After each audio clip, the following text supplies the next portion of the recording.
Hola a todos, bienvenidos una vez más a Por Amor al Saber. En esta ocasión vamos a tratar el cuarto capítulo de la primera parte del ensayo Los límites de lo real.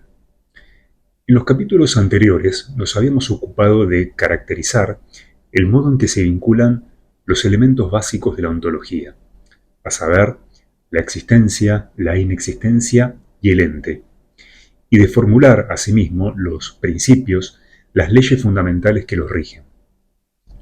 Habiendo llegado a esta instancia, vamos a enfocar nuestra atención en particular sobre los entes. Y comenzaremos para ello con la variedad o tipo de ente más elemental. Me refiero a lo que comúnmente damos en llamar cosas u objetos. De acuerdo con el sentido común, de hecho, asumimos que el mundo está integrado fundamentalmente de cosas, esto es, de entes concretos, determinados, en general perceptibles por los sentidos, tales como piedras, árboles, casas, etc. Ahora bien, hemos señalado en su momento, por otra parte, que un simple análisis basta para comprobar que las cosas siempre están dotadas de propiedades. Por ejemplo, una mesa puede ser rectangular, sólida, una manzana roja, dulce, etc. Por cierto, nos resultaría inconcebible dar cuenta de la naturaleza de cualquier cosa u objeto sin hacer mención de al menos alguna de sus propiedades. De esto pareciera seguirse, pues, que las propiedades, al igual que las cosas en las que residen, existen no menos que estas, y que, por lo tanto, tal como hemos sugerido más de una ocasión con anterioridad, deben considerarse también auténticos entes. Pues bien, la cuestión que se suscita de inmediato es la siguiente. ¿Cómo se relacionan en general las cosas con sus propiedades? ¿En qué se diferencian estas dos modalidades básicas de entes? Recorriendo la más básica experiencia, se comprueba que en efecto hay una íntima intervinculación entre ambas. Como señalamos, es evidente que toda cosa se conoce en virtud de sus propiedades. Pero, por otro lado, tendemos a suponer que una cosa no puede identificarse con ninguna de ellas, ni siquiera con su totalidad. De hecho, sonaría un tanto extraño decir que una cosa es sus propiedades. Más bien decimos que una cosa tiene propiedades. Así, los términos cosa y propiedad parecieran designar realidades diferentes, aunque interdependientes. A fin de dar cuenta de esta peculiar intervinculación, se han formulado diversas teorías metafísicas. Sin dudas, la que mayor peso ha tenido a lo largo de la tradición filosófica ha sido la teoría substancialista, la cual se remonta hasta Aristóteles. De acuerdo con esta teoría, deben diferenciarse dos modos fundamentales de ser. Por un lado, el ser en sí, también conocido como substancia, y por otro, el ser en otro, lo que se conoce como accidente. Una sustancia se diferencia de un accidente en que es capaz de existir por sí misma. Descartes, de hecho, la definió como aquello que no requiere de nada diferente para poder existir. El accidente, en cambio, es algo que no tiene realidad por sí mismo, sino que es algo que siempre le acaece a una sustancia. La blancura de un paño de lana, pongamos por caso, es un accidente, ya que no vemos que exista por sí misma, separada de la cosa de la cual se predica. El paño de lana, por su parte, sería la sustancia en la cual la blancura inhiere.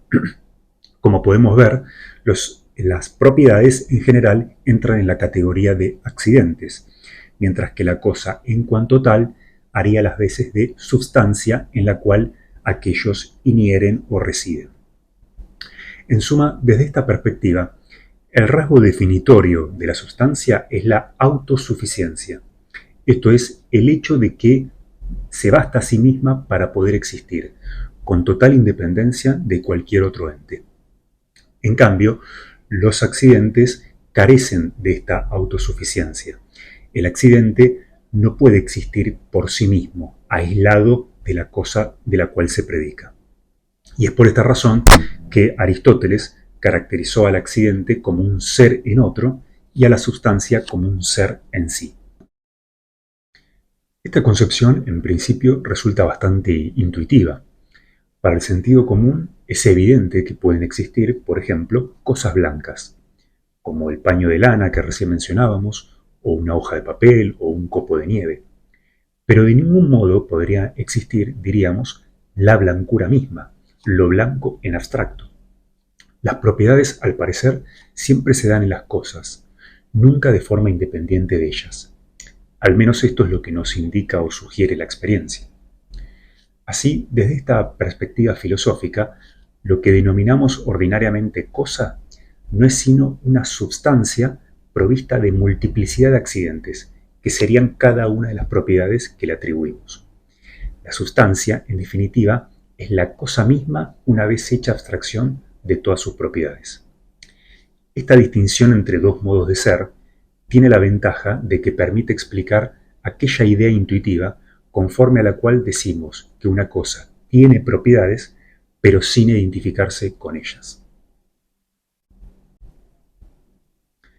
Otra razón que usualmente aducen los defensores de la teoría sustancialista es que la misma también presenta la ventaja de que ofrece una convincente explicación al clásico problema del cambio.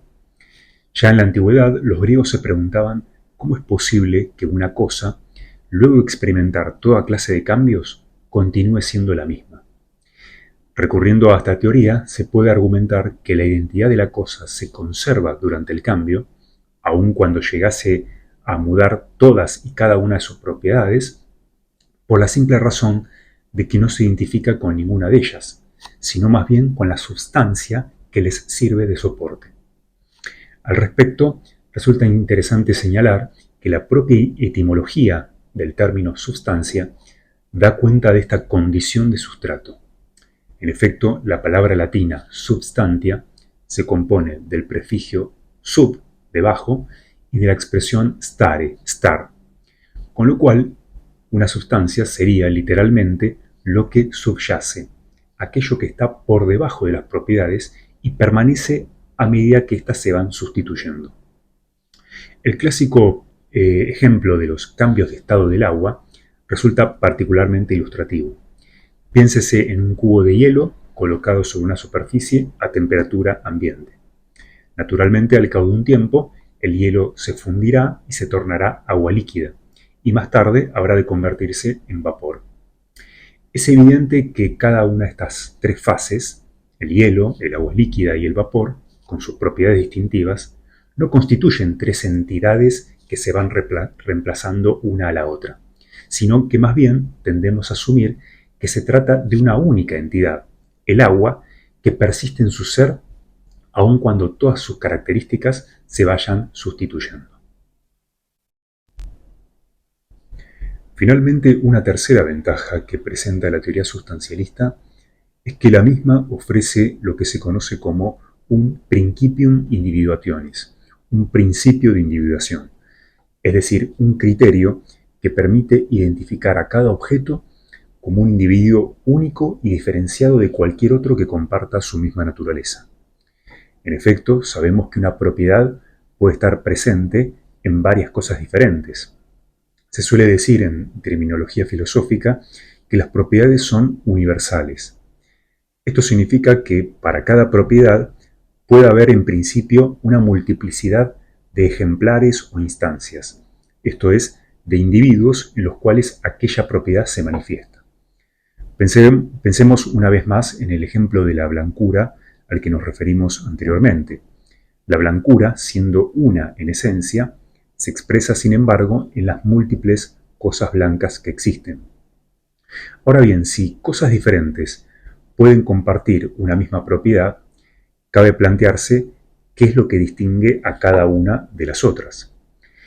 El sentido común tiende a considerar que si tenemos dos cosas diferentes, por ejemplo, tendrán que diferenciarse en al menos una propiedad, aun cuando puedan compartir varias de ellas. Si tuviesen todas sus propiedades en común, acabarían siendo indiscernibles y en definitiva se trataría de una sola y misma entidad. Esta intuición básica queda recogida en el célebre principio de la identidad de los indiscernibles formulado por Leibniz. Según esta ley, cosas diferentes no pueden tener todas sus propiedades en común. Si hipotéticamente fuera así, no serían varias cosas, sino una sola y la misma. Sin embargo, la presunta evidencia que tendemos a atribuir a este principio a menudo también ha sido puesta en cuestionamiento. Podríamos plantearnos si no resultaría posible, aunque fuera de modo puramente hipotético, concebir dos objetos que fueran exactamente idénticos, o sea, dos objetos que compartieran todas sus propiedades sin excepción y sin por eso dejar de ser diferentes el uno del otro.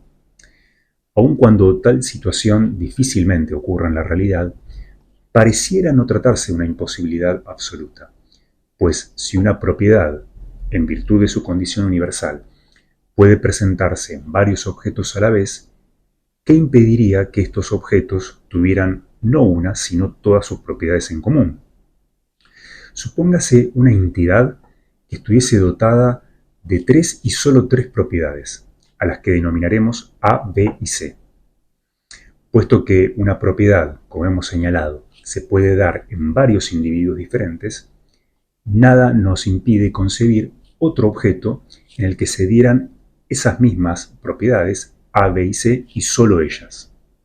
En tal caso, tendríamos dos objetos que serían absolutamente indiscernibles y sin embargo distintos el uno del otro. Ahora, admitida esta posibilidad, cabe plantearse entonces cuál es el criterio que permite la individuación de cada objeto y su diferenciación respecto del otro. Esto es lo que ha motivado a varios pensadores a sostener que el principio de individuación debe residir en la situación espaciotemporal de cada objeto. Esto es, lo que distinguiría esencialmente a un individuo de otro que comparte su misma naturaleza serían las coordenadas espaciotemporales que permiten su localización.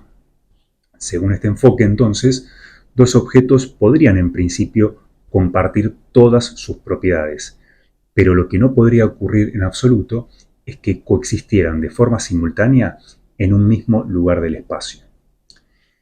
Leibniz no aceptaría esta respuesta, ya que, según él, el espacio carece de realidad objetiva. Sin embargo, varios autores han suscrito a esta postura. Por ejemplo, es el caso de Schopenhauer, quien, basándose en la concepción kantiana del espacio y el tiempo, sostuvo que el principium individuationis consiste en la localización espaciotemporal de cada entidad. Tomemos a modo de ejemplo estas dos copas de vidrio. Como podemos ver, ambas son iguales, o en todo caso son muy similares, pero vamos a suponer que fueran exactamente idénticas, que compartieran todas sus propiedades sin excepción, forma, tamaño, color, peso, etc., y que no halláramos la más ínfima diferencia ni siquiera examinando a cada una con sumo detalle. En tal caso, puesto que siguen siendo dos copas de vidrio, en algo tendrán que diferenciarse, y lo más razonable, teniendo en cuenta el criterio anterior, sería decir que se diferencian en su localización. O sea, esta copa está acá, mientras que esta otra está acá. En fin, el lugar ocupado por cada copa no está siendo ocupado por la otra. He aquí lo que las diferenciaría. De este modo, podríamos llegar a reformular la ley de identidad de los indiscernibles, aduciendo que las coordenadas espaciotemporales de un objeto pueden interpretarse también como genuinas propiedades suyas. Y así podríamos además sugerir que, en rigor, estas dos copas no serían indiscernibles, ya que hay al menos una propiedad que no comparten, a saber, el lugar ocupado por cada una en el espacio. Esta concepción parece bastante razonable, sin embargo, tampoco está exenta de dificultades. Y es que, sea o no una propiedad, lo cierto es que la situación espaciotemporal de un objeto no deja de ser un rasgo circunstancial. Un objeto puede ocupar un lugar determinado tanto como cualquier otro. De hecho, podríamos intercambiar los lugares de ambas copas sin que por eso cada una pierda su identidad. Con lo cual podemos ver que no es tan obvio que la localización espacio-temporal sea el principio de individuación. Por lo pronto, no adoptaremos ninguna postura acerca de este problema por demás arduo y del que ya nos ocuparemos en la segunda parte con más profundidad. Nuestro propósito se ha limitado en esta instancia a poner de relieve las dificultades que conlleva la búsqueda de un principio de individuación adecuado y a señalar, en particular, la respuesta que la teoría sustancialista ofrece a esta cuestión. Para esta teoría, lo que le confiere singularidad a cada objeto no es una propiedad o colección de propiedades suyas, ni tampoco su localización espaciotemporal. Más bien, es la sustancia misma la que hace que cada cosa sea esta y no aquella. En efecto, la condición universal que ostentan las propiedades, esto es, su capacidad de existir en múltiples cosas a la vez, no permite dar cuenta de la singularidad de cada una, como así tampoco los puntos en el espacio o los instantes del tiempo, los cuales no son exclusivos de ningún objeto en particular. Así pues, si llegase a darse el hipotético caso de que dos objetos compartieran todas y cada una de sus propiedades, ocupando además el mismo lugar en el espacio de forma simultánea, según esta teoría, aún así deberían poder diferenciarse, a saber, en el hecho de que la sustancia de uno de los objetos es distinta a la sustancia del otro. Debemos tener en cuenta, por otro lado, que el concepto de sustancia, que ha tenido una relevancia fundamental en toda la metafísica clásica, también ha sido objeto de grandes controversias. Los filósofos empiristas, por ejemplo, pusieron en tela de juicio la validez de esta noción, argumentando que la pretendida sustancia resulta imperceptible. En efecto, podemos captar a través de los sentidos muchas de las cualidades que exhiben las cosas, como colores, texturas, sonidos, sabores, pero de ningún modo nos es posible percibir la sustancia en la que teóricamente todas esas cualidades se inhieren, la cosa misma despojada de toda propiedad. John Locke, por ejemplo, llegó a caracterizar a la sustancia como algo que no se sabe lo que es, pero cuya existencia debemos dar por sentada a fin de explicar la unidad e identidad de las cosas. Otros empiristas, adoptando una postura aún más radical, plantearon que, en un sentido estricto, tampoco podemos asumir que las sustancias existan, aduciendo que los sentidos no nos dan ningún testimonio de ellas. Esto es lo que llevó a Hume, por ejemplo, a pensar que la idea de sustancia no es más que una ficción creada por nuestra mente con el fin de unificar los datos sensoriales y hacer de la experiencia un todo más coherente. Con todo, al margen del problema que supone la posibilidad de conocer a la sustancia, una de las principales críticas del empirismo apuntó a cuestionar la pretendida autonomía ontológica que se le atribuye. Se ha dicho que las propiedades no pueden existir separadamente, en contraste con la sustancia, la cual, se supone, podría existir con independencia de cualquier otra cosa. Ahora bien, si nos atenemos a la experiencia, podemos constatar, por cierto, que no puede haber propiedades que existan con independencia de las cosas. Pero, por otro lado, tampoco nos topamos con sustancias desnudas, esto es, con cosas despojadas de toda propiedad. A fin de cuentas, parecería que la hipotética sustancia, en caso de existir, dependiera de las propiedades no menos que lo que éstas dependerían de ella. Debido a estas dificultades, algunos filósofos de esta tradición han considerado más apropiado renunciar al concepto de sustancia para dar cuenta de la unidad e identidad de las cosas y ensayar alguna otra clase de explicación. Según ellos, no habría algo así como un sustrato que estaría, digámoslo así, por debajo de las cualidades. Lo que llamamos cosa no es más que una colección de diversas propiedades captables por los sentidos. Denominaremos a esta interpretación teoría reduccionista, ya que la misma no reconoce una diferencia esencial entre la cosa y sus propiedades. En definitiva, la cosa queda reducida a tan solo un cúmulo de propiedades diversas combinadas entre sí de cierto modo, y no sería más que esto. Cuando atribuimos ciertas propiedades a una cosa, como por ejemplo cuando decimos de una manzana que es roja, redondeada, dulce, etc., nos inclinamos intuitivamente a suponer que habría algo distinto de todas esas cualidades pero que estaría provisto de ellas. Pues bien, la teoría reduccionista viene a barrer por completo con esta intuición. Desde su perspectiva, la cosa no es sino la suma de todas sus propiedades. De esta manera, la manzana resultaría de la superposición de cualidades diversas. Esto es, sería una combinación de rojez, redondez, dulzura, tersura, etc. Como podemos ver, desde esta perspectiva, no tiene sentido decir que una cosa tiene propiedades, sino que más bien la cosa es sus propiedades, se identifica con todas ellas. Se da entonces entre la cosa y sus propiedades una relación análoga a la que tiene el todo con sus partes. Una de las principales ventajas que tiene esta interpretación es que explica la relación entre la cosa y sus propiedades sin necesidad de apelar a la misteriosa noción de sustancia. Varias propiedades superpuestas entre sí conforman lo que de ordinario denominamos cosas. Y en el caso hipotético de que se suprimieran todas esas propiedades, no persistiría un imaginario sustrato, como pensaban los metafísicos, sino que desaparecería íntegramente la cosa misma. Ahora bien, ¿cómo se explicaría el fenómeno del cambio desde esta otra teoría? Es evidente que al experimentar una cosa cierto cambio, ésta muda alguna de sus propiedades. Pero si convinimos en que la cosa no es más que la suma de todas sus propiedades, se sigue que ésta no puede continuar siendo la misma durante el proceso. El más mínimo cambio, lisa y llanamente, supondría la destrucción de la cosa y la creación de otra diferente en su lugar.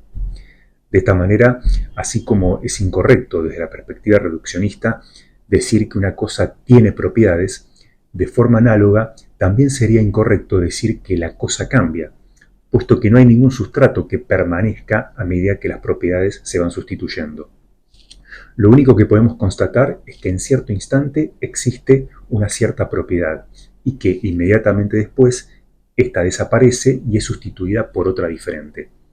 Así, el cambio queda reducido a una serie de constantes creaciones y aniquilaciones de cosas diversas que se suceden a cada instante. Al respecto, Hume sostenía que nuestra creencia en un sustrato que permanece a medida que las cualidades se van sustituyendo no es sino un producto de nuestra imaginación al observar de forma continuada cómo se suceden gradualmente percepciones diversas en una misma región del espacio. Constatamos que cierta percepción desaparece y que en su lugar surge otra muy similar. Estas sucesiones ocurren de un modo tan paulatino que en nuestra mente se crea la ilusión de que habría algo único y permanente. Lo cierto es que no hay tal cosa como objetos que cambian, sino más bien percepciones fugaces que se crean y se aniquilan a cada instante. Por cierto, resulta bastante contraintuitivo negar una identidad subyacente a los cambios, pero para los empiristas radicales este es el caso. Nuestra creencia en un sustrato que permanece al cambio carece de todo fundamento teórico y en todo caso se justifica solo por razones pragmáticas. Designar con un mismo nombre a todo un cúmulo de percepciones variadas que coexisten y se suceden resulta útil a fin de darle un ordenamiento a nuestra experiencia. Esto es lo que explicaría, según los reduccionistas, que nuestro sentido común se adhiera espontáneamente a la creencia de que las cosas cambian, pero a la vez conservan su identidad. Debemos pasar a examinar ahora la naturaleza de las relaciones. En efecto, en el primer capítulo habíamos señalado que las cosas u objetos, además de presentar propiedades, establecen relaciones unos con otros. Por lo tanto, debemos ocuparnos de esclarecer en qué consiste una relación. Esta cuestión, por cierto, no está exenta de dificultades, ante todo por el carácter particularmente elusivo que presenta el concepto mismo de relación. ¿Qué tipo de entidad tienen las relaciones? ¿Existen del mismo modo que los objetos o las propiedades? Para poder responder este interrogante, en lugar de ensayar una definición de buenas a primeras, vamos a analizar diversos ejemplos en los cuales aparezca involucrada alguna clase de relación, para luego llegar, sí, a una caracterización más general. Comenzaremos, en primer lugar, con aquellas relaciones que tienen un fundamento espacial, como por ejemplo la relación de contigüidad o yuxtaposición entre dos objetos. Dado un par de objetos, llamémosles A y B, en caso de que ambos se encuentren en regiones del espacio contiguas, podrá decirse que A está junto a B o que A está al lado de B. Así, parecería que estuviésemos habilitados a decir que, además de A y B, existe también entre ellos la relación de estar uno junto al otro. Nótese que si tan solo nos limitáramos a verificar la existencia de A y la existencia de B, no estaríamos dando cuenta cabalmente de toda la realidad del hecho descripto. De hecho, no habría ninguna diferencia con aquel caso en el que ambos objetos existieran separadamente. El estar un objeto junto a otro le aporta al hecho una nueva realidad que no se reduce al mero existir de los dos objetos de forma aislada. De esta manera podemos concluir que el hecho de estar A junto a B es algo que existe y por lo tanto constituye un ente tanto como lo puede ser un objeto o una propiedad cualquiera. Por experiencia comprobamos que la relación de contigüidad puede adoptar diferentes orientaciones.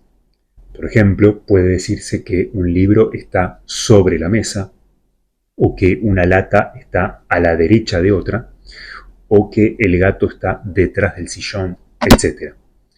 Efectivamente, la relación de contigüidad siempre se manifiesta a través de alguna de estas tres orientaciones o dimensiones del espacio, cada una de las cuales se expresa a su vez en un par de opuestos: arriba, abajo, adelante, atrás, derecha, izquierda.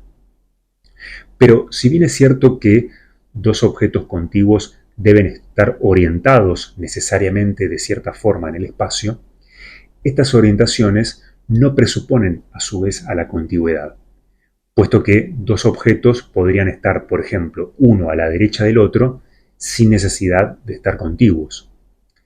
Por otro lado, podemos advertir que la relación de contigüidad se caracteriza por su simetría. En efecto, si el objeto A está junto al objeto B, el objeto B, a su vez, tiene que estar junto al objeto A. Esta simetría, sin embargo, no se verifica en las orientaciones espaciales. Si el objeto A está arriba del objeto B, el objeto B no puede estar arriba del objeto A, sino debajo. El análogo natural de la relación de contigüidad en el tiempo es la sucesión.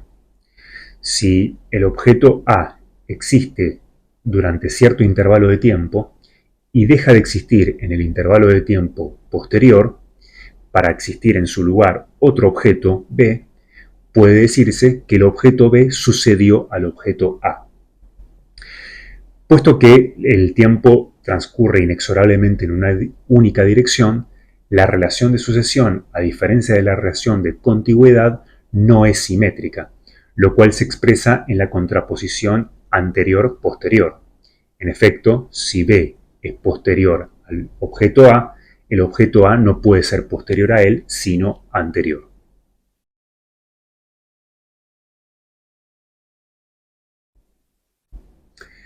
Estas han sido a grandes rasgos las relaciones de naturaleza espacio-temporal. Otro grupo de relaciones, que de algún modo presupone a las anteriores, son aquellas que podemos caracterizar genéricamente como interacciones causales. Sabemos en efecto que los objetos no existen aislados, sino que más bien tienden a actuar unos sobre otros, a producir, a causar ciertos efectos. Sin pretender hacer un análisis exhaustivo del concepto de causalidad, de lo cual nos ocuparemos más adelante con mayor profundidad, sí daremos algunos lineamientos generales.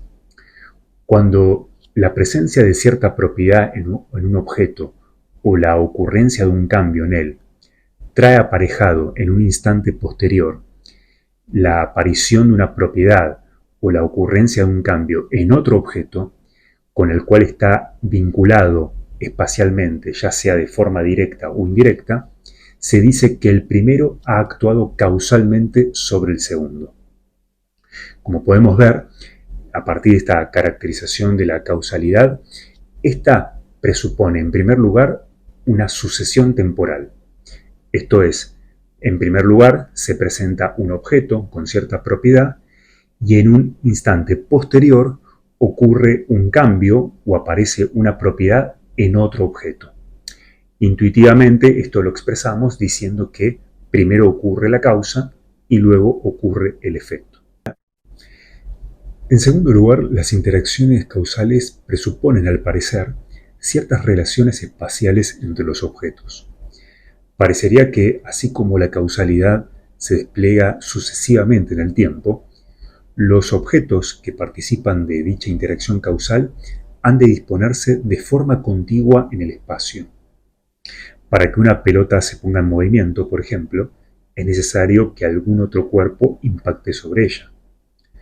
No obstante, este último punto no deja de estar sujeto a controversia. La cuestión acerca de si es posible o no una acción a distancia, de implicancias decisivas para la física teórica, es un tema que aún hoy permanece abierto, con lo cual no nos detendremos en él por el momento. De todos modos, más allá de si consideramos imprescindible a la contigüidad o admitimos una acción a distancia, lo cierto es que para que la interacción causal tenga lugar, es necesario que los objetos que participan de ella estén dispuestos de cierta forma en el espacio.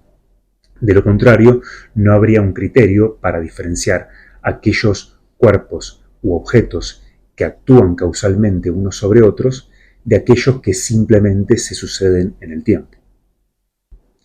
Ahora bien, a pesar de que una cierta disposición espaciotemporal pareciera ser una condición necesaria a fin de que la interacción causal tenga lugar, sin embargo no resulta ser una condición suficiente. Una mera sucesión de eventos contiguos no nos habilita a inferir que haya una conexión causal entre los mismos. Parecería que tuviese que darse además una cierta regularidad. Siempre que se manifieste un ente de tipo A en determinadas circunstancias, ha de aparecer un ente de tipo B a continuación. Así pues, la interacción causal involucraría no tanto una relación entre entes particulares, sino entre clases de entes. Esto es, la relación debe reiterarse siempre ante las mismas circunstancias. Esto es todo lo que diremos por lo pronto acerca de las interacciones causales. Cabe mencionar, en tercer lugar, a las relaciones de tipo cuantitativo, esto es, aquellas que involucran la cuantificación de alguna propiedad, sea esta de tipo extensivo o intensivo. Cuando, por ejemplo, señalamos que un cuerpo u objeto es más grande que otro, estamos haciendo referencia a un típico caso de relación cuantitativa. En particular, decir que un objeto es grande respecto de otro implica que el número de unidades de extensión o de volumen que posee el primero es mayor que el número de unidades que posee el segundo. Usualmente consideramos que características como grande o pequeño son propiedades relativas. Sin embargo, esta apreciación es errónea, ya que no se trata de propiedades, sino de relaciones. En efecto, de una propiedad cualquiera puede decirse que está presente o no en un objeto, con independencia de que se lo confronte o no con otro objeto diferente. Pues bien, esto no ocurre con términos tales como grande o pequeño. Un objeto A, pongamos por caso, puede ser grande respecto a un objeto B, pero puede ser pequeño respecto a un objeto C. Un objeto en sí mismo, en definitiva, no es ni grande ni pequeño. Toda relación presupone una multiplicidad de términos. Anulada dicha multiplicidad, la relación misma desaparece. También entrarían en esta categoría aquellas relaciones que tienen su fundamento en propiedades que admiten variaciones de intensidad. Piénsese, por ejemplo, en cualidades organolépticas, como la tonalidad de los colores, o bien en cualidades táctiles como lo suave, lo áspero, lo blando, lo duro, lo caliente, lo frío, o incluso también en la frecuencia o el volumen de los sonidos. Consideremos a modo de ejemplo una propiedad fenoménica como la propiedad de ser caliente. Parece razonable suponer que una cualidad tal admite variaciones en su intensidad. De hecho, podríamos decir de un cierto objeto A, pongamos por caso, que es más caliente que un objeto B, y que éste a su vez lo es menos que aquel. Ahora, si una cualidad o propiedad admite el más y el menos, esto significa que la misma resulta cuantificable y que se puede postular en principio unidades de calor para efectuar su medición. De esta manera, que el objeto A sea más caliente que el objeto B, significaría que el objeto A posee un mayor número de unidades de calor que el objeto B. Sin embargo, es evidente que también sería posible hacer una interpretación en sentido inverso. Se podría decir que el objeto B es más frío que el objeto A. Desde el punto de vista de nuestra experiencia fenoménica, después de todo, el frío es tan real como el calor, y el mismo admite también el más y el menos, con lo cual podríamos postular asimismo unidades de frío. El objeto B tendría un mayor número de unidades de frío que el objeto A. Esto suena un tanto extraño y da lugar a una cierta arbitrariedad. En definitiva, no queda claro qué es lo verdaderamente cuantificable, si el calor o el frío. Se podría interpretar que quizás no sean el calor o el frío lo susceptible de cuantificación, sino la sensación de temperatura misma, la cual, considerada en sí misma, no sería ni caliente ni frío. Esto se podría comparar con lo que ocurre con la extensión de los cuerpos. La extensión en sí misma no es ni grande ni pequeña. La contraposición entre grande y pequeño surge al comparar la extensión de un cuerpo con la extensión de otro. De esta manera, el calor y el frío ya no podrían ser considerados como propiedades, sino que serían más bien relaciones. Es evidente que consideraciones análogas se pueden hacer con respecto a las otras cualidades organolépticas que mencionamos anteriormente. Finalmente, otra clase de relación, además de las espaciotemporales, las causales y las cuantitativas, que debemos considerar, son aquellas que podríamos dar en llamar genéricamente relaciones de igualdad. Cabe destacar que en este contexto nos estamos refiriendo al concepto de igualdad entendido en un sentido lato. Basta con que dos objetos compartan una única propiedad para que se los pueda considerar iguales a este respecto. Hay, por cierto, un sinfín de ejemplos que involucran este tipo de relación. Dos objetos se pueden considerar iguales, pongamos por caso, en tamaño, en forma, en color, en peso, etc. Y resulta evidente que tanto mayor será la igualdad entre ellos, cuanto mayor sea el número de propiedades que posean en común. Que dos objetos o más objetos sean iguales es algo que suscita toda clase de controversias a nivel metafísico. ¿Acaso la igualdad en su sentido más cabal no debiera darse en un único objeto, a saber, como identidad consigo mismo? Esta pregunta está estrechamente vinculada con el problema de los indiscernibles al que ya nos hemos referido anteriormente y del que por ahora no nos ocuparemos. Pero sí señalaremos que la relación de igualdad es ciertamente bastante peculiar, entre otras razones porque no supone ninguna conexión entre los objetos, sino que se funda más bien en la naturaleza de los mismos. Dos objetos, aunque se encontrasen completamente aislados en el espacio y el tiempo, y aunque no establecieran entre sí ninguna clase de interacción, podrían no obstante guardar una relación de igualdad en la medida en que compartan al menos una propiedad. Un concepto que está relacionado con la igualdad es el de semejanza o similitud, la cual se podría considerar como una especie de forma degradada de igualdad. Sin embargo, esto no parece ser más que un puro verbalismo que no esclarece en qué consiste el concepto de semejanza. Se podría interpretar que quizás la semejanza sea una igualdad de aspectos parciales entre objetos. Esto es, dos objetos son semejantes en la medida en que son iguales en ciertos aspectos, pero diversos en otros.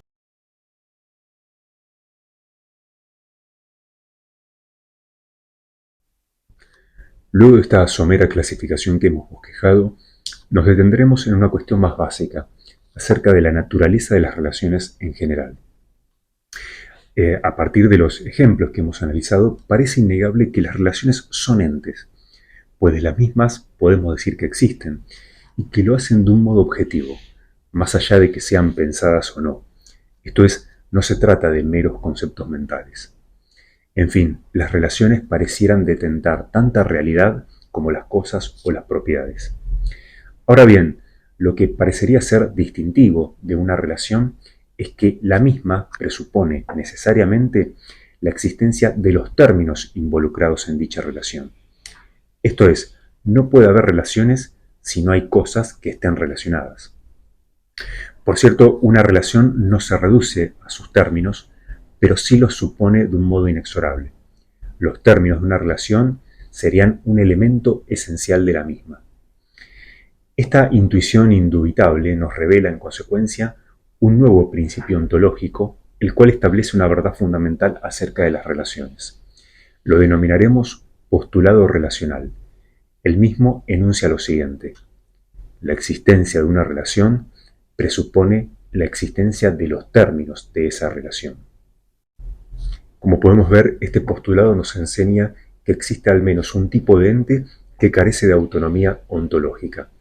Esto es, las relaciones no pueden existir con independencia de cualquier otra realidad, en contraste con sus términos, los cuales podrían prescindir de ella. En efecto, si no hubiera cosas relacionadas, no podría existir relación alguna, mientras que las cosas podrían seguir existiendo sin establecer ninguna relación. Consideremos un ejemplo sencillo.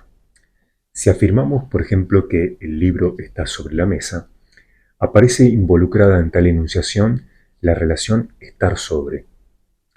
Este hecho, en efecto, supone no solo la existencia de los mentados libro y mesa, sino que además implícitamente declara la existencia de un cierto tipo de relación entre ambos objetos.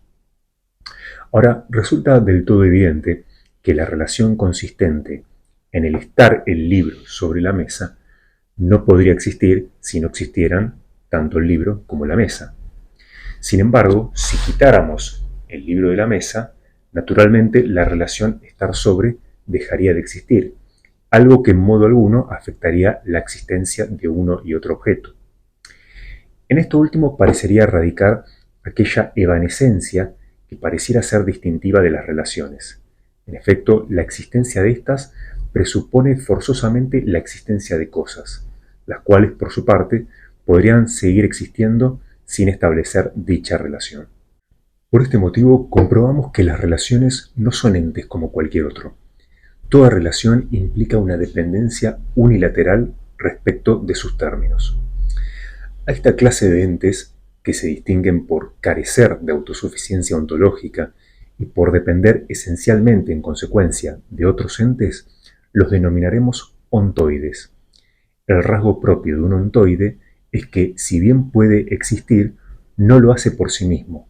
Su existencia implica siempre y necesariamente la existencia de alguna otra clase de realidad. Una vez caracterizados los tres tipos fundamentales de entes, las cosas, las propiedades y las relaciones, vamos a adentrarnos más particularmente en la naturaleza o estructura íntima de las primeras. Si consideramos una cosa cualquiera a nuestro alrededor, advertiremos que su misma naturaleza comprende una diversidad de elementos que resultan ser asimismo otras tantas cosas que le son constitutivas. Por ejemplo, una silla es, por cierto, una cosa, pero la tabla, el respaldo y las patas que la componen no lo son menos. Lo mismo podría decirse, pongamos por caso, del cuerpo humano, cuyas extremidades y órganos internos, como el hígado, los pulmones, el corazón o el cerebro, resultan ser también cosas en sí mismas, tanto como lo es el propio cuerpo. En suma, cualquier cosa que tomemos a modo de ejemplo, la podemos considerar una totalidad compuesta de partes diversas conectadas entre sí. De lo que se trata entonces es de dilucidar esta distinción fundamental entre todos y partes, como así también aclarar cuál es su vinculación recíproca. Parece un hecho innegable que todas las cosas que constituyen el mundo se componen de partes. Y sin embargo, esta observación, por demás banal, pareciera conducirnos a una paradoja. ¿Cómo es posible que una cosa, siendo una, contenga una multiplicidad dentro de sí? Esta cuestión nos remite en definitiva a un problema metafísico clásico, el de la unidad en la multiplicidad.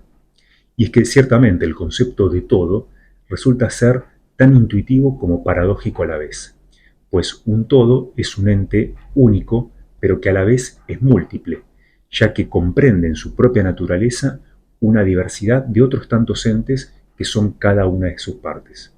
Pero, ¿cómo es esto posible? ¿Qué es lo que hace que múltiples entes, dispuestos de cierta forma, puedan ser considerados globalmente como un único y mismo ente distinto a todos ellos?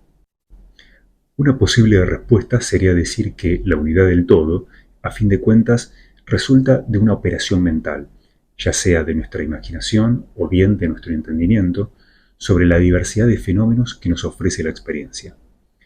Desde este enfoque, lo real sería esencialmente múltiple, mientras que las totalidades se conformarían cuando la mente procede a la unificación de toda esa multiplicidad.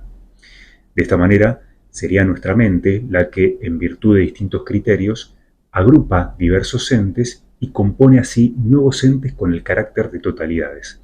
Pero estas, en definitiva, no serían más que artificios conceptuales. Esta interpretación, sin embargo, analizada más a fondo, resulta desacertada, puesto que, aun reconociendo que algunas totalidades puedan ser en efecto productos mentales, a menos que se trate de una agrupación meramente arbitraria, la misma tendrá que adoptar algún criterio que esté objetivamente fundado en la realidad. Los todos parecieran ser tan reales como las partes que los constituyen. Además, estas últimas, después de todo, también resultan ser totalidades compuestas de partes aún más básicas. Piénsese en entes como un libro, una casa o el cuerpo humano. No diríamos que el cuerpo, por ejemplo, carece realmente de unidad, no siendo más que una reunión de órganos diversos, puesto que además este mismo planteo se podría hacer respecto de los órganos y decir que estos no son más que una reunión de tejidos y que los tejidos a su vez no son más que una reunión de células, etc. Los todos ciertamente son entes cuya misma naturaleza comprende otros tantos entes que son sus partes, pero esto no significa que la unidad del todo sea un mero artificio mental. Así pues, deberemos buscar alguna otra clase de explicación a fin de dar cuenta de cómo se constituyen los todos. Algo que es importante tener en cuenta es lo siguiente. Para que entes diversos lleguen a componer un único ente nuevo con identidad propia, resulta imprescindible que los mismos guarden algún tipo de relación entre sí. Sería inconcebible un todo cuyas partes no se relacionaran de algún modo. De hecho, si este fuera el caso, no habría ningún impedimento en que cualquier otro ente considerado al azar formara parte de ese todo. Esto revela que el concepto de relación resulta decisivo a fin de esclarecer la naturaleza del todo y de las partes. Ahora bien, por otro lado, de inmediato comprobamos que la condición de que las partes se encuentran relacionadas tampoco pareciera ser suficiente a fin de que el todo adquiera identidad. Consideremos una vez más el ejemplo del libro colocado sobre la mesa. A pesar de que existe una relación de yuxtaposición entre ambos objetos, no por eso diríamos que ambos componen una totalidad, cuyas partes serían el libro y la mesa. Siendo así, por lo tanto, cabe plantearse qué otro requisito adicional debe cumplirse a fin de que una relación configure una totalidad. ¿Se podría sugerir acaso que una cierta persistencia en las relaciones sería un requisito indispensable a fin de que el todo pueda constituirse? Dos objetos ocasionalmente relacionados, como puede ser la yuxtaposición del libro en la mesa, no configurarían una totalidad, ya que se trataría de una relación transitoria, no permanente. De esta manera, solo las relaciones que conservan una cierta estabilidad podrían llegar a configurar una totalidad. Sin embargo, esta lectura tampoco resulta plausible, y es que claramente podríamos concebir todos genuinos cuya existencia fuera efímera, como así también podríamos concebir dos objetos, pongamos por caso, que sin conformar una totalidad mantuvieran una relación persistente a lo largo del tiempo. Así pues, comprobamos que esta interpretación también debe ser descartada. Una posible estrategia a seguir a fin de esclarecer esta cuestión consistiría en rastrear ejemplos de las diversas clases de totalidades que pueden existir. Para ello, teniendo en cuenta que, según vimos, las relaciones son inherentes a cualquier totalidad, adoptaremos como hilo conductor la clasificación que hemos esbozado anteriormente al ocuparnos de ellas. Y así distinguiremos varias clases de todos de acuerdo al tipo de relación en que están basados. Podemos mencionar de esta manera, en primer lugar, a aquellos todos que se conforman a partir de relaciones de carácter espacial, como pueden ser las relaciones de contigüidad o yuxtaposición. Tendemos a suponer que varios objetos contiguos unos con otros componen un todo por el mero hecho de estar juntos. Pensemos, por ejemplo, en un montón de granos de arroz o en varios libros apilados en una biblioteca. Esta clase de totalidad, la más elemental y la más pobre en estructura, se corresponde con lo que de ordinario conocemos indistintamente con los nombres de montón, agregado o cúmulo. Un caso particular de esta totalidad sería lo que podríamos dar en llamar continuo. En un continuo, las partes no solo están yuxtapuestas unas con otras, sino que se da entre ellas una íntima vinculación, ya sea porque están adheridas o ensambladas o articuladas de alguna forma en particular. Ejemplos de continuos hay de los más variados, desde organismos hasta artefactos. La particularidad del continuo es que hay una profunda conexión entre sus partes, lo que le da una mayor unidad o estabilidad que la que podría tener un mero agregado. Hay una segunda clase de totalidad que, a diferencia de la anterior, no requiere de ningún tipo de vinculación espacial entre sus partes. En este caso, lo que unifica a los entes y los configura como parte de un mismo todo es más bien la relación de igualdad que se da entre ellos. Entiéndase aquí, como ya aclaramos oportunamente, a la igualdad en un sentido amplio. Varios entes son iguales en cierto respecto cuando comparten una misma esencia o naturaleza, o bien cuando pertenecen a un mismo género de cosas, o bien simplemente cuando poseen alguna característica en común. A este tipo de totalidad la denominaremos colección. Desde luego hay una infinidad de ejemplos de colecciones. Podríamos mencionar, pongamos por caso, a la colección de todas las sillas, la colección de todos los perros, la colección de todos los objetos de color verde, etc. Resulta evidente que en este tipo de totalidad las partes no tienen por qué estar conectadas unas con otras. Es más bien la identidad de su naturaleza, género o propiedad, o bien su mera semejanza, lo que las permite englobar dentro de una misma totalidad. Es importante hacer una aclaración. Podría llegar a confundirse la noción de colección con la noción de conjunto.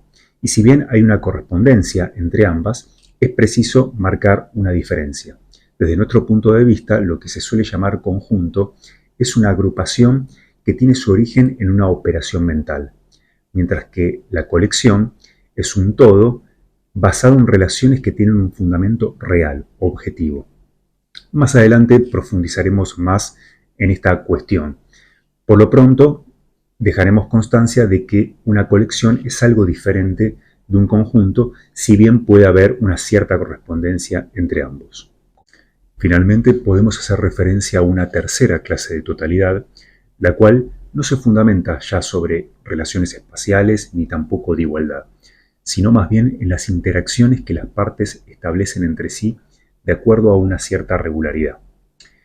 Por cierto, el concepto de interacción resulta un tanto vago y difuso, como hemos visto, y de él nos ocuparemos con más profundidad más adelante.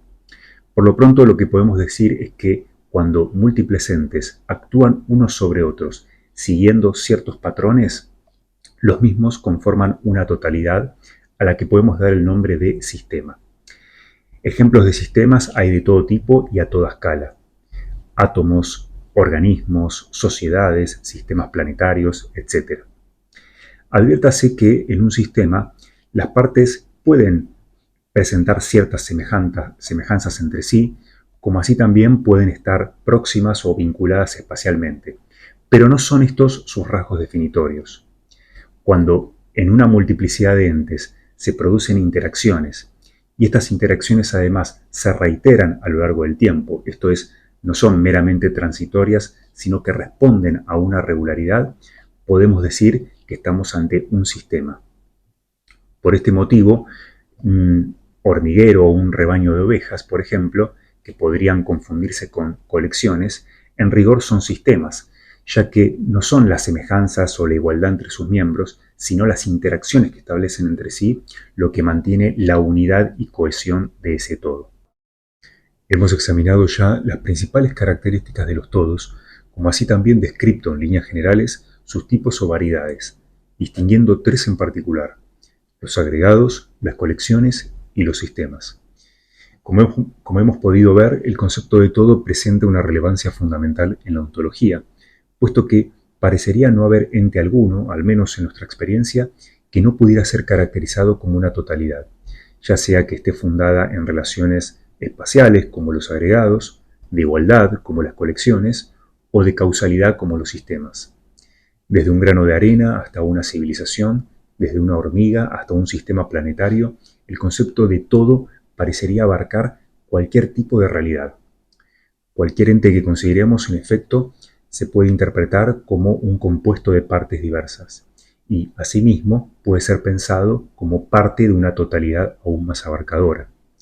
Un ser humano, por ejemplo, puede ser considerado un compuesto de órganos físicos y de estados mentales, pero también puede interpretarse como parte de la sociedad o la comunidad que integra. Un grano de arena es una minúscula parte de un desierto, pero también es un gigantesco conglomerado de moléculas. En fin, los conceptos de todo y parte son correlativos. Un ente puede ser un todo en cierto respecto y ser una parte en otro respecto diferente. Ahora, una cuestión que debemos indagar es cuál de estos dos conceptos posee mayor preeminencia: si el todo considerado en sí propio o si las partes que lo integran. Cabe destacar que esta cuestión involucra una secular polémica en torno a la cual se han esgrimido diversas posturas. Algunos filósofos han puesto el énfasis en las unidades elementales, a partir de las cuales, mediante composiciones sucesivas, se origina cualquier otra entidad. Piénsese en el atomismo en sus más diversas variantes. Mientras que otros han sostenido que lo primario es la totalidad misma, y que las partes solo cobran existencia y sentido en la medida en que están contenidas por aquella. Asimismo, hay quienes han suscrito a una postura intermedia, arguyendo que los conceptos de todo y parte son correlativos y que por lo tanto entre ambos se da una esencial interdependencia. Por cierto, con respecto a esta última postura, si nos remitimos a los significados de los términos, es claro que el todo, por definición, contiene una multiplicidad que son sus partes, y las partes, a su vez, se podrían definir como entes que, en virtud de sus relaciones, componen un nuevo ente único que sería el todo. Esto es, cada concepto, desde luego, remite al otro. Sin embargo, esta no es más que una apreciación meramente semántica, basada en el significado de los términos, que de ningún modo permite resolver esta cuestión, que es de índole netamente ontológica. De lo que se trata, en efecto, es de determinar si aquellos entes que cumplen la función de partes dentro de una totalidad podrían existir de forma independiente o si, más bien, solo pueden existir en tanto partes de dicha totalidad. Podría señalarse acaso que la existencia de un hígado, por ejemplo, presupone la existencia de un sistema digestivo, y que éste a su vez la de un organismo. En fin, en base a esta clase de ejemplos se podría pensar que al menos ciertas partes no podrían existir por fuera del todo que integran. Sin embargo, esto resulta cuestionable. Una parte, por cierto, es lo que es en la medida en que establece ciertas relaciones con los otros entes con los cuales compone un todo. Sin embargo, no es menos cierto que toda parte considerada en sí misma ya es un ente con naturaleza propia, con independencia de las relaciones en las que aparezca involucrada. Esta observación es algo que no han tenido en cuenta algunas doctrinas holistas, como la dialéctica o el estructuralismo, por ejemplo, las cuales le han conferido un carácter fundamental a la trama de relaciones, relegando a un segundo plano a los términos como si fueran ficciones carentes de realidad en sí mismas. Como hemos visto ya, el postulado relacional plantea que la existencia de una relación implica siempre la existencia de cosas que se relacionan. Por ende, puesto que un todo existe sobre la base de relaciones, se infiere que el todo tiene que depender de las partes, no así a la inversa. Por cierto, el hecho de que ciertos entes nunca se manifiesten de forma separada, sino siempre involucrados en relaciones con otros entes, no pasa de ser una contingencia. Un ente cualquiera podría no mantener ciertas relaciones o relacionarse de otras formas posibles, o incluso en un caso hipotético no relacionarse en absoluto con ningún otro ente. No hay nada contradictorio en concebir una situación tal. Así pues, la existencia del todo implica la existencia de las partes, mientras que, por el contrario, resultaría lógicamente posible que las partes existieran con independencia del todo. Esta es, en fin, una consecuencia del postulado relacional. La parte es prioritaria respecto del todo. Ya hemos analizado las estructuras ontológicas más básicas. Caracterizamos las nociones de cosa, propiedad, relación, como así también los conceptos de todo y parte. Lo que restaría indagar finalmente es cuáles de estas nociones, si es que la hay, es la más fundamental y cuáles tendrían un carácter más bien derivado. Por lo pronto, a partir de todo lo que hemos visto, podemos decir que las relaciones no tienen un carácter fundamental.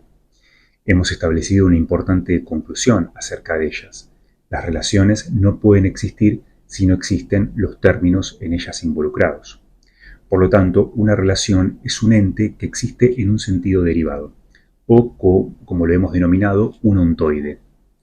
Esto ineludiblemente repercute en la manera de entender la conexión entre los todos y las partes. Si un todo es una multiplicidad de entes que adquiere unidad a partir de las relaciones que guardan entre sí, dado que las relaciones existen de forma derivada, se infiere que un todo no podría existir con independencia de las partes. Esto es, una parte es más fundamental que un todo. Ahora, como sabemos, las partes en general pueden ser concebidas ellas mismas como todos compuestos de partes aún más básicas, con lo cual inevitablemente surge la pregunta de si acaso puede haber partes absolutamente mínimas, tal que resulte imposible seguir descomponiéndolas. Los descubrimientos más recientes de la física dan cuenta de que esta cuestión aún hoy permanece abierta.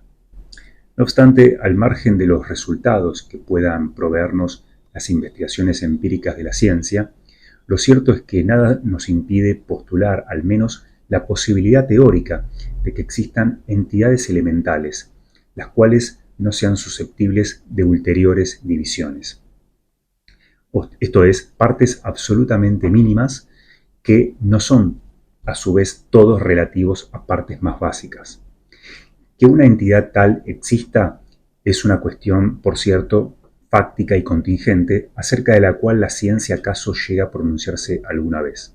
Por lo que a nosotros respecta, concebir una entidad tal que no pueda dividirse en partes más elementales no es algo ontológicamente imposible, ya que su concepto no entraña ninguna contradicción lógica. Admitamos, pues, la posibilidad ontológica de que existan partes absolutamente mínimas. Ahora, como hemos visto, la parte de una cosa es también una cosa, con lo cual esta hipotética entidad que estamos postulando no será la excepción. Sin embargo, debemos tener presente, por otro lado, que la cuestión acerca de la naturaleza de las cosas ha quedado inconclusa en nuestra reflexión. Hasta el momento no hemos adoptado ninguna postura en la controversia entre el sustancialismo y el reduccionismo, ni tampoco hemos esbozado ninguna otra teoría alternativa. Si nos posicionáramos desde el sustancialismo, deberíamos interpretar a esta cosa elemental como una sustancia dotada de, en principio, varias propiedades. Partiendo de esta caracterización, nos podríamos preguntar cuántas propiedades deberá poseer. Generalmente tendemos a suponer que una cosa puede tener varias propiedades. Sin embargo, cabe plantearse si esto constituye una necesidad ontológica. ¿Sería posible acaso que existiera una cosa que estuviera dotada de una única propiedad? Incluso podríamos llegar a concebir una posibilidad aún más radical, en el caso límite de una cosa que estuviera completamente desprovista de propiedades, esto es, que fuera no más que una pura sustancia. Sin dudas, en nuestra experiencia nunca nos topamos con cosas que posean una única propiedad, ni mucho menos con cosas que carezcan directamente de toda propiedad. Sin embargo, aunque tales entidades no existan, este hecho no deja de ser una contingencia. Bien puede tratarse de inexistentes, pero que pudieran en principio llegar a existir. La idea de una cosa con una sola propiedad o con ninguna, no implica ninguna contradicción y por lo tanto no viola ninguna ley lógica u ontológica. De hecho, pareciera tratarse de la noción más simple y elemental que podemos formarnos acerca de una entidad. Claro está, desde el enfoque reduccionista, si anuláramos esa única propiedad, desaparecería íntegramente la cosa misma, ya que ésta no es más que un conglomerado de propiedades. Para el reduccionismo, el caso límite estaría constituido por una cosa dotada de una única propiedad, aunque sería más correcto decir que la cosa misma pasa a identificarse con dicha propiedad. Esto es, para el reduccionismo, el ente más simple de todos sería una única propiedad existiendo de forma aislada. A partir de estas consideraciones, podemos establecer entonces que el ente más simple que podemos llegar a concebir tiene que ser, en primer lugar, una cosa no divisible en partes más básicas y que, además, o bien esté despojada de toda propiedad, identificándose con una pura sustancia, o bien se trate precisamente de una única propiedad existiendo de modo aislado. Cada una de estas alternativas dependerá de qué postura adoptemos, el sustancialismo o el reduccionismo. Hemos dado, así pues, con el constituyente ontológico más básico de todos cuantos puedan concebirse. Cabe destacar nuevamente que este supuesto ente que estamos postulando bien puede no existir. Sin embargo, su existencia no deja de ser por eso una posibilidad hipotética. En fin, se trata de una ficción teórica que nos permite dilucidar la estructura esencial de todo ente posible. Es por esta razón que nos abocaremos a examinar la naturaleza de esta hipotética entidad. Tendremos que buscar, en primer lugar, un nombre para designar esta singularísima entidad. Tratándose de algo que carece de partes, podríamos darle el nombre de átomo. Sin embargo, al ser este un término propio del vocabulario científico, no pareciera ser la opción más conveniente, ya que podría inducir a equívocos. Por otra parte, este término tampoco resulta adecuado debido a la inevitable connotación fisicalista que trae aparejada, pues aun cuando la física llegase a descubrir alguna entidad puntual absolutamente indivisible, como se presume que puede ser el electrón o alguna partícula elemental, no obstante, dicha entidad no dejará por eso de presentar una multiplicidad de aspectos. De hecho, una partícula como el electrón, a pesar de su carácter puntual, no tiene una naturaleza simple, sino que se trata de una cosa dotada de múltiples propiedades, como masa, carga eléctrica, energía o cantidad de movimiento. El ente hipotético que intentamos elucidar es de una naturaleza mucho más abstracta y de una simplicidad aún mayor, pues se trata, en efecto, de una parte absolutamente mínima, mas no en el sentido de que sea algo extremadamente pequeño, de ínfimas dimensiones espaciales, sino en el sentido de que es algo que carece por completo de cualquier pluralidad o diversidad de aspectos. Otra denominación que sería posible adjudicarle es la de mónada, debido a la unicidad que le es distintiva. Este término fue consagrado por Leibniz, quien lo utilizó para designar a las entidades básicas a partir de las cuales, según su concepción metafísica, se constituye todo lo real. Las mónadas, tal como Leibniz las concibe, son entidades absolutamente simples y que carecen por completo de partes. No obstante, a diferencia de los átomos postulados por la física, las mónadas tienen una naturaleza incorpórea, espiritual, lo que las asemeja a una suerte de almas en las cuales se refleja, desde una determinada perspectiva y con un determinado grado de conciencia, el universo por entero. Al margen de la peculiaridad que presentan estas entidades en el sistema de Leibniz, lo cierto es que no son tan absolutamente simples como se pretende, pues si bien carecen de partes y no establecen relaciones, se trata de sustancias dotadas de propiedades, como por ejemplo la capacidad de percibir o de apetecer. Por estas razones, deberemos desechar igualmente este concepto para evitar asociaciones equívocas. El ente que pretendemos concebir, insistimos, posee una simplicidad aún más radical que la que presentan los átomos o las mónadas. pues no solo carece de partes en el sentido de que no consta de componentes internos, sino también en el sentido de que no es posible discriminar en su propia naturaleza ninguna diversidad de aspectos. No solo no se descompone en cosas más básicas, sino que tampoco debe poseer ninguna propiedad ni establecer ninguna relación. Debe consistir, como ya hemos señalado, o bien en una sustancia puramente indeterminada, sin propiedades, o bien en una única propiedad que exista de forma aislada. Una posible denominación que podríamos sugerir es la de ámero. Este neologismo de raíz griega se compone del término a, prefijo de negación, y de la expresión meros, parte. En efecto, el ámero sería el ente más absolutamente simple que puede concebirse, el ente por completo desprovisto de partes, entendiendo el concepto de parte aquí en el sentido más amplio posible. Es decir, en la naturaleza misma del ámero no es posible distinguir ninguna diversidad de aspectos, no se compone de partes, no posee propiedades ni establece relación alguna. Ahora bien, llegados a este punto, podremos plantearnos qué sería posible estudiar acerca de este hipotético ente. De hecho, la concepción de un ente tal parecería constituir el caso límite de todo análisis posible. Analizar, en efecto, consiste en descomponer un determinado fenómeno, en separar sus elementos y examinar sus mutuas conexiones. Sin embargo, parecería que del ámero no fuera posible emitir juicio alguno, pues no tiene ninguna propiedad ni se compone de partes. La naturaleza del ámero, si existe y en caso de que pudiera ser objeto de conocimiento, solo podría ser intuida, esto es, no podría ser conocido de forma discursiva ni enunciar nada acerca de él. Lo único que podría afirmarse del ámero es que es un ente y que por lo tanto para él se cumplen las leyes ontológicas básicas. Así pues, del ámero lo único que podemos decir es que o bien existe o bien no existe, pero al parecer no más que esto. Sin embargo, si ahondamos un poco más en esta reflexión, advertiremos que lo único que se puede afirmar respecto del ámero es una verdad tan obvia que podría pasar completamente desapercibida. Se trata de la mención de un rasgo o carácter que se cumple para todo ente posible, no siendo el ámero una excepción.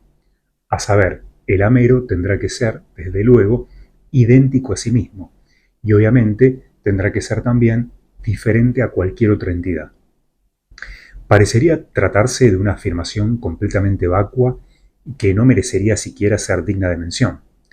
Sin embargo, si lo que nos proponemos es indagar la naturaleza del ámero, en caso de que esta afirmación exprese una verdad acerca de él, aunque sea completamente tautológica, no podemos soslayarla. Así pues, hemos puesto de relieve dos nociones elementales que aparecen involucradas en la naturaleza misma del ámero, la identidad y la diferencia. Por lo tanto, tendremos que enfocar ahora nuestra reflexión en torno a ellas. Dilucidar una noción tan básica y abstracta como la de identidad o la de diferencia resulta una tarea sumamente compleja. Pero por lo pronto podemos establecer la siguiente observación. Todos los entes son, naturalmente, idénticos a sí mismos, y todos también son diferentes a cualquier otro. Esta parecería ser la verdad más evidente que podemos llegar a concebir. Ahora, nótese que la estructura gramatical de esta misma enunciación daría cuenta de la naturaleza aparentemente relacional de estas nociones. ¿Podríamos decir que la identidad y la diferencia son relaciones? La identidad quizás sea el caso límite de toda relación posible. En efecto, sería la relación que todo ente guarda consigo mismo, mientras que la diferencia sería la relación mínima que cualquier ente establece con cualquier otro. Si admitimos esto último, se infiere que el ámero no se encuentra exento de relaciones como habíamos supuesto inicialmente. Todo ámero tendrá que ser idéntico a sí mismo y diferente a cualquier otro ente. Las relaciones de identidad y diferencia serían inherentes a la naturaleza misma del ámero como a la de cualquier otro ente, y por lo tanto no sería posible concebirlo con independencia de ellas. La consecuencia de esto es obvia. El ámero, al estar forzosamente involucrado en una trama básica de relaciones de identidad y de diferencia, no gozaría de la pretendida simplicidad que le habíamos atribuido en un principio. Ahora bien, como sabemos, las relaciones son entes, con lo cual la identidad y la diferencia también tendrán que serlo. Así pues, la estructura ontológica más básica que podemos llegar a concebir estará constituida por el ámero y por las relaciones de identidad y diferencia. En efecto, el ámero no puede concebirse con independencia de ellas, y estas relaciones, a su vez, no pueden pensarse tampoco con independencia del ámero, ya que, de acuerdo con el postulado relacional, no pueden existir las relaciones sin los términos que entran en relación. Ahora, si reparamos en esto último, se nos revela algo por demás llamativo, y es que si el ámero, en caso de existir, dejara de hacerlo, no por eso dejaría de ser idéntico a sí mismo y diferente a otros. Es decir, las relaciones de identidad y diferencia continúan verificándose aun cuando el ente en cuestión, en este caso el ámero, dejase de existir. Esto sin dudas supone una transgresión del postulado relacional, con lo cual nos vemos en una encrucijada, puesto que, por un lado, las relaciones de identidad y diferencia parecieran depender esencialmente de sus términos. La identidad y la diferencia siempre las predicamos de algo.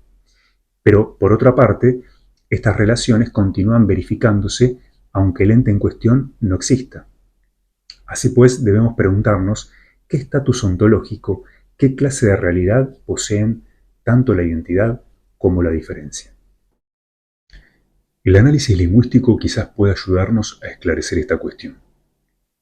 Consideremos, a modo de ejemplo, un inexistente. Observemos que un enunciado como "el unicornio existe" es falso, ya que obviamente tal entidad carece de existencia. Y sin embargo, los enunciados "el unicornio es un unicornio" o bien "el unicornio no es un centauro" son indudablemente verdaderos. Ahora bien, si estos últimos enunciados son verdaderos, se supone que deben hacer referencia a algún tipo de realidad. Pero puesto que en ellos no se alude a la no existencia de tales entes, suponemos que deberán hacer referencia a algún tipo de existencia. ¿Pero a la existencia de qué? Una posible interpretación que podríamos sugerir es la siguiente. No sería el ente en cuestión lo que existe, sino la identidad de este ente consigo mismo. Es decir, aunque el unicornio no exista, lo que sí existiría es la identidad del unicornio consigo mismo. Y en dicha identidad estaría fundamentada la verdad del enunciado "el unicornio es un unicornio". Lo mismo cabría decir para el otro enunciado.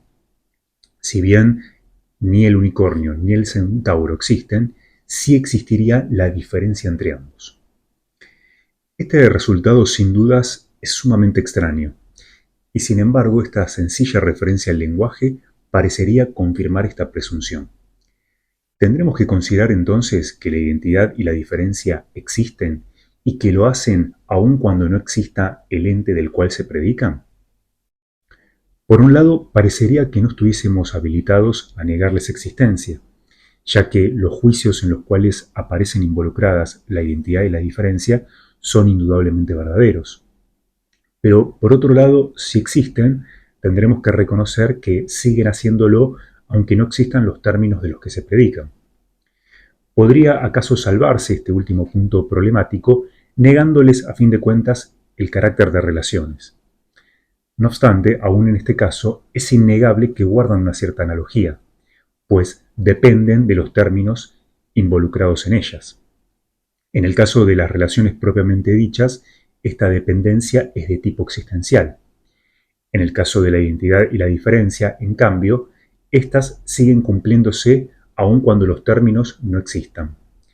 Pero aún así, esta dependencia no queda anulada, pues la identidad es siempre identidad de algo, y lo mismo vale para la diferencia. Así pues, podríamos decir que la identidad, en definitiva, es un rasgo propio intrínseco a la naturaleza misma del ente, con independencia de la circunstancia de que exista o no exista. Y otro tanto puede decirse desde luego respecto de la diferencia. Así pues, de estas nociones no podemos decir que no existan, pero tampoco podemos decir que sí lo hagan. Es decir, no se cumple para ellas el teorema de la disyuntiva fundamental. En otros términos, podemos decir que la identidad y la diferencia no son entes. De esto último se deduce, naturalmente, que la identidad y la diferencia tampoco pueden ser relaciones, ya que las relaciones son un tipo de entes. No obstante, como ya hemos señalado, estas nociones sí guardan una cierta afinidad con ellas. El concepto mismo de relación presupone a la identidad como así también a la diferencia. En efecto, para que un ente cualquiera establezca una relación, ya sea consigo mismo o con cualquier otro ente, debemos presuponer que es idéntico a sí mismo y diferente a cualquier otro. Si decimos, por ejemplo, que el ente A establece una relación con el ente B, estamos asumiendo tácitamente que ambos entes son diferentes el uno del otro. Por esta razón, podría ser más adecuado darles el nombre de protorrelaciones, puesto que exhiben una estructura ontológica que no es ciertamente la de una relación, pero que no obstante sí guarda una cierta similitud con ella, en tanto constituye su condición de posibilidad. Así pues, toda relación posible entre entes presupone como condición necesaria una protorrelación de identidad o de diferencia. La identidad y la diferencia, como podemos ver, detentan un peculiar género de realidad distinto del que es propio de los entes.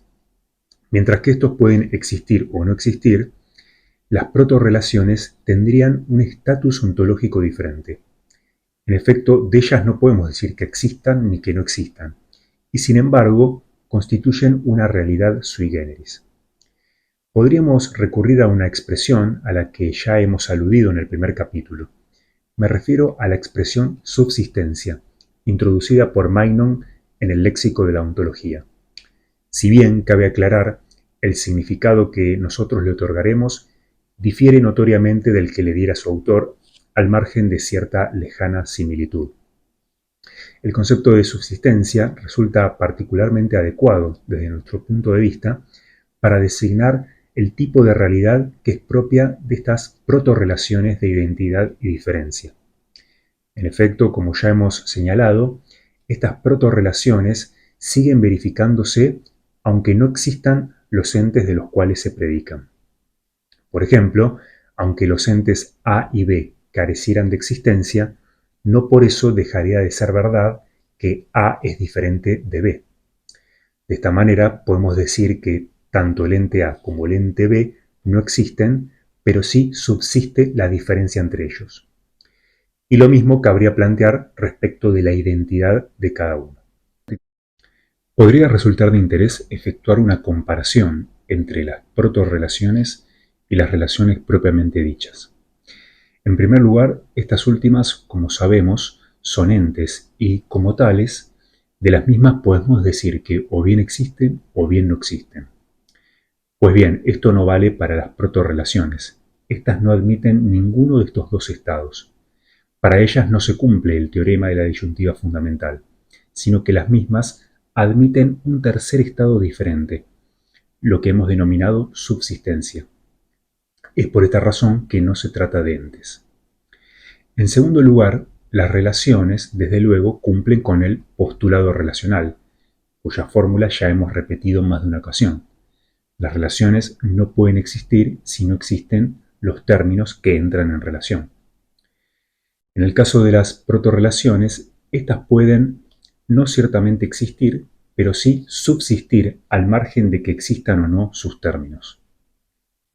Y en tercer y último lugar, las relaciones cumplen con el teorema de la contingencia. Esto es, tienen la posibilidad de existir tanto como de no existir. Esto tampoco vale para las protorrelaciones. La subsistencia detenta un carácter necesario. En efecto, no podría dejar de ser una verdad el que el ente A, pongamos por caso, sea idéntico a sí mismo y diferente al ente B. Lo existente puede dejar de existir, pero lo subsistente no puede dejar de subsistir. Esta caracterización, dicho sea de paso, nos permite afrontar además una objeción que había quedado pendiente en el capítulo anterior y que pondría teóricamente en jaque la validez universal del teorema de la contingencia.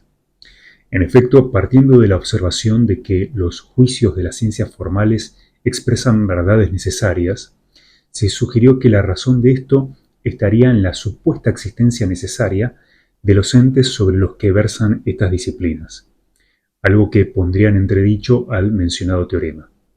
Sin embargo, todo el conocimiento formal está sustentado en el concepto de identidad y, como hemos demostrado ya, la identidad no es una relación ni tampoco es un ente cualquiera.